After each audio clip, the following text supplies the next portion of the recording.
another important set of data, employment data. The average work week and job growth.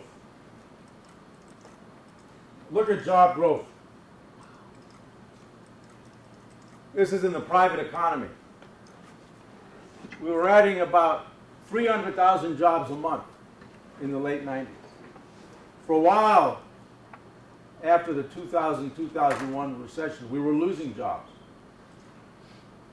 Now we're adding jobs again, but not quite in as robust a fashion as we were in the late 90s. Now we're adding maybe 100 to 200,000 jobs a month in the last couple of years. An important bit of data.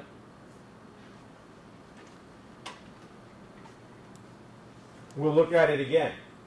By the way, why are we interested in this? Because it has an impact on GDP. Consumer sentiment, consumer confidence. Next, or previous. The average work week. Now, my guess is there are not many people in this room, except for the students, who work for wages. Most professional people work for salary. But most people are not managerial and professional people. Most folks work for wages, which means that if they get paid overtime, it makes a huge difference. Overtime means they get to work of so many extra hours a week for which they are paid. And so when you're an hourly worker, you get paid by the hour, right? No sick days. You don't show up for work, you don't get paid. But if there's a lot of work, it means there's overtime. And when there's overtime, it means your income rises because you work more hours per week. And so the majority of people are non-supervisorial people who work for wages. And so when we look at the employment data, the average work week, especially in manufacturing, very important.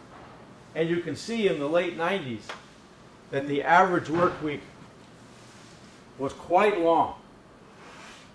Almost, well, I would say it set a record for its consistently, you know, year after year, work week being so long. And this was a sign of full employment. Notice how the work week contracted in the recession. Notice how it recovered, but not to where it was. Yes, Keith? Is this average work week per worker, or yes, taking all the workers and how many hours they're working? I'm sorry, is this... Oh, like, when it goes down, does that mean that the average person is not getting 3 or 4 hours of overtime? Does that mean that they're, like, if unemployment... So, like, this is only for those who actually work, right? Oh, yes, I'm sorry. I didn't understand the question. This is only for those who are actually on the job. Okay. Yeah, and it doesn't take... No, it does not take some kind of aggregate, and this is for actually folks who are on the job. Yes. If you're not on the job, then that's excluded from the number. So this is for folks on the job. Okay, now, consumer sentiment, which is where this is all heading.